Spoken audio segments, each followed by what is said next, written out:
suscríbete a Venganza Perfecta. Nos encantaría saber desde qué parte del mundo nos acompañas. Cuéntanos en los comentarios. Ahora, sumerjámonos en la historia de hoy. Tomás Valdés había pasado 17 años aprendiendo a desaparecer en la violencia y salir del otro lado como si nada hubiera pasado. Las Fuerzas Especiales, el Grupo de Operaciones Especiales del Cuerpo de Infantería de Marina, no anunciaban lo que hacían en lugares que la mayoría de los mexicanos no podrían ubicar en un mapa. Tomás tampoco lo hacía. Regresó a casa en San Marcos, Nuevo León, a los 42 años con un hombro izquierdo lastimado, una colección de cicatrices que nunca explicaba y un hijo de 15 años llamado Andrés, quien, en la mayoría de los aspectos, era todo lo que Tomás, en silencio, esperaba haber criado. Astuto, decente, difícil de alterar. La madre de Andrés, Raquel Valdés, había muerto de un aneurisma cuando Andrés tenía 9 años.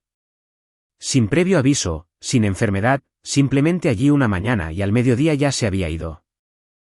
Era lo único que Tomás había enfrentado, para lo cual su entrenamiento no le dio ningún lenguaje. Aprendió a ser ambos padres. Aprendió a asistir a ferias de ciencias, a cocinar comidas pasables y a dejar una luz encendida. No era un hombre cálido por naturaleza, pero era honesto, y Andrés conocía la diferencia. San Marcos era un pueblo donde ciertas familias flotaban por encima de las consecuencias. En la preparatoria, esas familias tenían hijos en el equipo de lucha olímpica. El entrenador Daniel Salinas había construido el programa durante 12 años hasta convertirlo en una potencia regional, con 3 títulos estatales, una pared llena de trofeos y una cultura de impunidad tan densa que tenía su propia gravedad. Los 6 luchadores del equipo representativo que orbitaban el programa de Salinas eran hijos de hombres que formaban parte del cabildo, dirigían la constructora más grande del municipio o controlaban las juntas locales de zonificación. El padre de Ricardo Barrera era regidor del municipio. El padre de Bruno Mora era dueño de la mitad de los bienes raíces comerciales del pueblo. El padre de Miguel Rangel formaba parte del consejo escolar mismo. Estos 6 chicos habían aprendido al observar a sus padres que el poder significaba que tú establecías las reglas y los demás las seguían. Andrés Valdés, callado, observador, el chico nuevo cuyo padre trabajaba solo y no conocía a nadie, no estaba en su categoría. Y, en algún momento de octubre, habían decidido que él necesitaba entender eso claramente. Lo que Andrés había hecho 3 semanas antes del ataque fue escribir una carta. Había notado cosas en la sala de pesas que le molestaban, jeringas en la basura, los aumentos de peso repentinos y dramáticos, los cambios de humor que precedían a la mayoría de las confrontaciones del equipo en los pasillos. Andrés había escrito una carta detallada, específica y cuidadosamente redactada al director de deportes, Mauricio Macías, nombrando lo que había observado y pidiendo una investigación. Macías había hecho lo que hacen los hombres asustados, nada, excepto mostrársela a Daniel Salinas. Salinas le había entregado la carta a Ricardo Barrera sin necesidad de más instrucciones. Tomás estaba reemplazando una sección de la cerca en su patio trasero un jueves por la tarde cuando llegó la llamada. El número era la línea principal de la escuela, pero la voz era de una maestra, Jessica Cisneros, quien enseñaba la clase de inglés de 3er año de Andrés y que respiraba de la manera superficial y controlada de alguien que intenta no llorar frente a un padre de familia. Señor Valdés, lamento mucho estar llamando de esta manera. Andrés estaba en el estacionamiento después de la práctica de lucha. 6 chicos del equipo. ¿Ellos? Lo vi desde mi ventana. Llamé al 911. Lo están llevando al Hospital Santa Catalina. Tomás dejó el poste de la cerca sobre el césped con cuidado. ¿Qué tan grave? Una pausa. Estaba consciente cuando la ambulancia se fue. Pero, señor Valdés, no se detuvieron cuando estaba en el suelo. Estuvo en su camioneta en menos de 45 segundos. La unidad de cuidados intensivos del Santa Catalina olía a limpiador industrial y a aire reciclado. ¿La doctora? Lilia Luna, la médica de guardia, lo recibió en la estación de enfermeras con la amabilidad plana y precisa de alguien que había dado malas noticias muchas veces, pero que nunca dejaba de sentirlas. Pulmón perforado, 4 costillas fracturadas, riñón magullado. Lo habían estabilizado, pero estaría allí al menos una semana, posiblemente 2. Ella acompañó a Tomás a la habitación. Andrés yacía en la cama con tubos y monitores y la terrible pequeñez de un adolescente en una bata de hospital. Su rostro estaba en gran parte intacto. Se habían enfocado en su cuerpo, sus costillas, los lugares que dolerían por más tiempo sin ser inmediatamente visibles. Sus ojos se abrieron cuando Tomás acercó la silla. Trató de decir algo. No, dijo Tomás en voz baja. Puso su mano sobre la de Andrés. Aquí estoy. Descansa. Se sentó allí durante 4 horas sin moverse. Su rostro no reveló nada. El personal que pasaba por la partición de vidrio notó que el hombre en la silla nunca lloró, nunca alzó la voz, nunca hizo una llamada, simplemente se sentó perfectamente quieto, como algo que espera permiso para comenzar. A la mañana siguiente, Tomás condujo a la preparatoria de San Marcos antes de que sonara la primera campana y preguntó en la recepción por la directora, Pamela Treviño.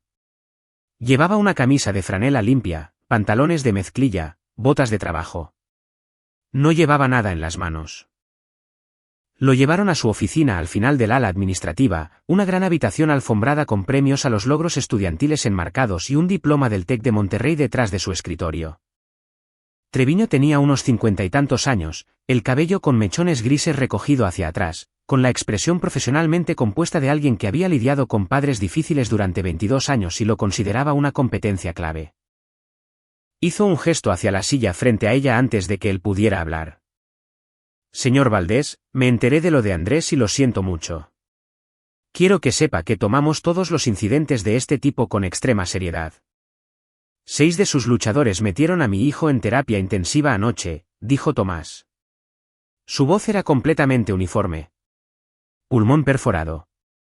Ella entrelazó los dedos sobre el escritorio. Entiendo que la situación es perturbadora. Todavía estamos recopilando información y quiero dejar en claro que no sacaremos conclusiones antes del proceso. No le estoy preguntando por el proceso, dijo Tomás. Le estoy preguntando qué va a hacer. Treviño se recostó en su silla. Su expresión cambió ligeramente. Menos empatía, más gestión. Señor Valdés, he hablado con varios estudiantes que estaban en el área. Hay dudas sobre qué llevó al altercado. Vieron a su hijo discutiendo con miembros del equipo a principios de la semana. Hizo una pausa, asegurándose de que la insinuación quedara clara. Él pudo haber provocado algo que no podía manejar. Tomás no dijo nada. Sé que es difícil de escuchar, continuó ella. Pero 6 chicos no atacan a alguien sin contexto. Tenemos que ver el panorama completo. Inclinó la cabeza con la paciencia practicada de una mujer que había terminado muchas conversaciones de esta manera. ¿Qué espera que haga, señor Valdés? ¿Llamar a la Marina? Tomás sonrió. Fue una sonrisa tranquila y que parecía genuina, del tipo que produce un hombre cuando algo confirma exactamente lo que ya había entendido. Se levantó, asintió una vez y salió. En el pasillo, antes de que llegara a la salida, se abrió la puerta de un salón de clases y Jessica Cisneros salió, mirando a ambos lados antes de hablar en voz baja y urgente. Señor Valdés. Lo grabé desde mi ventana con mi teléfono. ¿Todo? Ricardo Barrera lo dirigió. Tenía a los demás ubicados a ambos lados del estacionamiento antes de que Andrés siquiera saliera. Estaba planeado. Ella miró hacia abajo. Tengo miedo de ir con el consejo escolar. El padre de Rangel está en el consejo. Tomás estudió su rostro. Manténgalo a salvo y no se lo muestre a nadie todavía, le dijo. ¿Puede hacer eso? Sí, dijo ella. Bien. Él se volvió hacia la salida. Sabrá cuándo hacerlo. Lo que la oficina de la directora no sabía, lo que la familia Barrera no sabía, lo que el entrenador Daniel Salinas claramente nunca se detuvo a considerar, era la naturaleza específica de lo que Tomás Valdés había hecho durante 17 años. Las fuerzas especiales de la Marina operaban en pequeños equipos detrás de las líneas enemigas, acción directa, reconocimiento especial, defensa interna en el extranjero. No sobrevivías mucho tiempo en ese mundo sin desarrollar una inteligencia particular. No solo capacidad física, sino la paciencia para mapear completamente un objetivo antes de actuar en su contra. Entender cada salida, cada variable, cada persona en la situación. Tomás había planeado operaciones en entornos donde un solo error de cálculo acababa con carreras o acababa con vidas. Aplicó esa misma metodología ahora con el enfoque pausado de un hombre que ya había decidido lo que iba a pasar y simplemente estaba secuenciando los pasos. Pasó el primer día observando. Conocía a los 6 luchadores por nombre en menos de 2 horas: Ricardo Barrera, Bruno Mora, Miguel Rangel, Jorge Garza, Tito Herrera y Memo Rojas. Aprendió sus horarios después de clases, sus rutas habituales, los lugares donde se sentían seguros. Barrera, como cabecilla, era el más visible, se pavoneaba por los pasillos y ocupaba el asiento de la esquina en el restaurante de la carretera nacional después de las prácticas como si estuviera dando audiencia. El segundo día, Tomás condujo hasta la oficina del director de deportes, Mauricio Macías, en el complejo deportivo municipal. Macías era un hombre de rostro blando de unos 50 años que se incomodó visiblemente en el momento en que Tomás dijo su nombre. Eso le dijo a Tomás todo lo que necesitaba saber. Presionó suavemente, sin amenazas, sin alzar la voz, y la incomodidad de Macías se convirtió en una confesión de manos sudorosas en menos de 8 minutos. Le había mostrado la carta de Andrés a Salinas. Él lo había sabido. No había dicho nada porque Salinas tenía relaciones con los miembros del consejo, y Macías valoraba su pensión. Empezó a llorar un poco. Tomás grabó toda la conversación en su teléfono, se fue y condujo hasta el estacionamiento este de la escuela, donde pasó 20 minutos memorizando los puntos ciegos de cada cámara en el exterior del edificio. Había 4 cámaras. 3 tenían vistas claras del área principal del estacionamiento. Una que cubría la esquina noreste, del lado del andén de carga, había sido girada físicamente en su soporte, apuntando a una pared de bloques de cemento. Había estado así, Tomás lo confirmó al revisar el registro de mantenimiento de la escuela en Internet, desde el 3 de octubre, 3 días antes del ataque. Alguien había planeado esto cuidadosamente. Pero no lo suficientemente cuidadoso. Para la tercera noche, Ricardo Barrera estaba en la sala de emergencias del Hospital Santa Catalina, el mismo hospital donde Andrés todavía respiraba a través de un tubo con el hueso orbital fracturado y 2 dedos rotos en su mano derecha. Le dijo al médico de guardia que se había caído. Nadie hizo preguntas de seguimiento difíciles porque la historia era limpia y las lesiones, aunque dolorosas, no ponían en peligro su vida. Bruno Mora no se cayó. Bruno Mora fue encontrado por su madre sentado en la cabina de su camioneta en la entrada de su casa a las 11 de la noche, incapaz de explicar por qué estaba temblando o por qué había marcas de cinchos de plástico en sus muñecas. Dijo que no recordaba las últimas 2 horas. Se negó repetidamente y con creciente pánico a hablar más del tema. Miguel Rangel y Jorge Garza terminaron en la clínica de urgencias al 4.º día con lesiones que, al igual que las de Barrera, se explicaron vagamente y se registraron sin incidentes. Tito Herrera dejó de presentarse a la escuela por completo.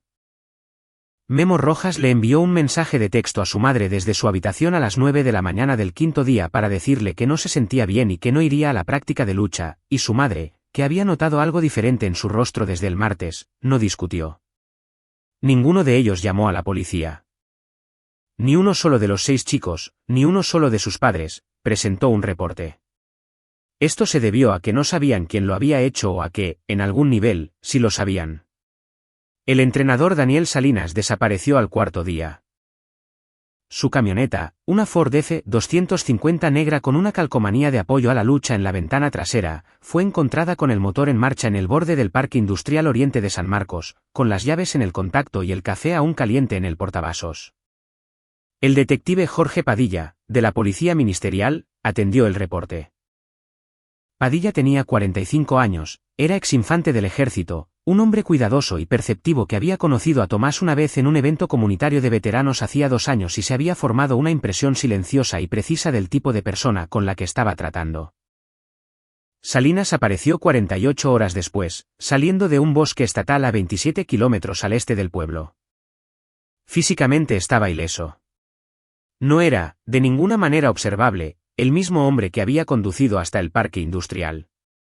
Se sentó en un cuarto frío en la delegación de policía y se negó, por consejo de un abogado que llegó a los 20 minutos de su llamada, a describir lo que había ocurrido. Presentó una carta de renuncia por correo electrónico a la mañana siguiente. La carta no contenía ninguna explicación. Padilla condujo a la casa de Tomás esa misma tarde. Se sentó en la entrada de su casa por un momento. Luego tocó la puerta. Tomás abrió la puerta sosteniendo una taza de café, luciendo como un hombre que había estado leyendo el periódico. ¿Te enteraste de lo del entrenador?, dijo Padilla. También lo escuché, dijo Tomás. Padilla lo miró durante un largo momento. ¿Tienes algo que quieras decirme, Tomás? No especialmente. Tomás bebió un sorbo de su café. A Andrés le quitan el respirador mañana. El doctor dice que en otra semana tal vez esté en casa. Padilla asintió lentamente. Luego se dio la vuelta y caminó de regreso a su patrulla. No escribió ningún reporte sobre la visita. Los 6 padres se reunieron un sábado por la mañana en la casa de la familia Barrera. Roberto Barrera, de mal genio, de cuello grueso, con la postura segura de un hombre que nunca había creído que una situación estuviera fuera de su control, dirigía la reunión. Sus hijos estaban hospitalizados o escondidos. Salinas se había ido. No había restos.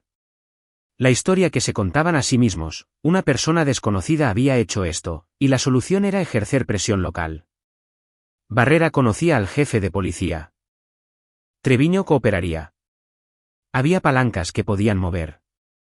Acordaron ir juntos a la casa. 6 hombres. Que Valdés entendiera el peso de lo que había iniciado. Aparecieron al anochecer. Tomás abrió la puerta antes de que tocaran. Salió al porche, dejando que la puerta mosquitera se cerrara detrás de él, y se quedó en el escalón superior de los 3 peldaños, mirándolos desde arriba. Los 6, dispuestos en un semicírculo irregular que bloqueaba el camino. Barrera al frente, con los brazos cruzados, proyectando cada voltio de la autoridad civil que había acumulado durante 20 años. ¿Cree que puede golpearse a Clara la garganta a nuestros hijos y salirse con la suya?, dijo Barrera. Su voz llevaba la certeza absoluta de un hombre que genuinamente nunca había perdido nada. Los demás se abrieron un poco detrás de él, por un instinto inconsciente de flanqueo. Tomás sonrió, la misma sonrisa que le había dado a Treviño. Se aclara la garganta, entonces notaron lo que tenía en la mano. Era la pantalla de un teléfono orientada hacia afuera, brillante en la oscuridad que caía, reproduciendo un vídeo. El primer clip era la grabación de Jessica Cisneros. El estacionamiento el plan visible en cada fotograma. 2 chicos ya en posición en la esquina del andén de carga. Ricardo Barrera de pie en el centro esperando antes de que Andrés siquiera empujara la puerta de emergencia. No era ambiguo. Era un asalto premeditado de 6 individuos contra uno. La mandíbula de Barrera se tensó. Eso prueba. Tomás deslizó el dedo en la pantalla. El segundo clip era la oficina de Mauricio Macías. La voz de Macías claramente identificada, claramente angustiada, explicando que Andrés había presentado un reporte sobre el uso de esteroides. Que se lo había reenviado a Salinas, que había sabido que la situación estaba escalando y había decidido proteger su carrera en lugar del estudiante. La grabación era limpia, con marca de tiempo. El padre de Rojas hizo un sonido que no llegó a ser una palabra. Tomás deslizó el dedo de nuevo. El tercer elemento no era un vídeo. Era un documento, un informe de inteligencia formateado, del tipo que Tomás había redactado profesionalmente durante 17 años, excepto que, en lugar de objetivos operativos extranjeros, los sujetos eran los 6 hombres parados en su entrada. Roberto Barrera, 3 casos de votaciones registradas sobre contratos municipales en los que tenía un interés financiero, documentados y referenciados con archivos del ayuntamiento. Bruno Mora padre, un patrón de licitaciones de construcción que involucraban registros de nómina que no cuadraban, señalados por una auditoría federal a contratistas 18 meses antes, pero que nunca escalaron. Miguel Rangel padre, un conflicto de interés en el consejo escolar ocultado en 3 declaraciones de reuniones consecutivas. El padre de Garza, el padre de Herrera, el padre de Rojas, cada uno con su propia página, cada uno con sus fuentes adjuntas, cada uno con una lista de destinatarios que incluía a la Fiscalía General del Estado, a El Heraldo de San Marcos y, para 2 de ellos, a la Oficina Regional de la FGR. El borrador estaba listo para enviarse. Lo único que esperaba era que Tomás quitara el pulgar de la pantalla. El anochecer estaba muy silencioso. En algún lugar de la calle, un aspersor de césped hacía un tic-tac de un lado a otro.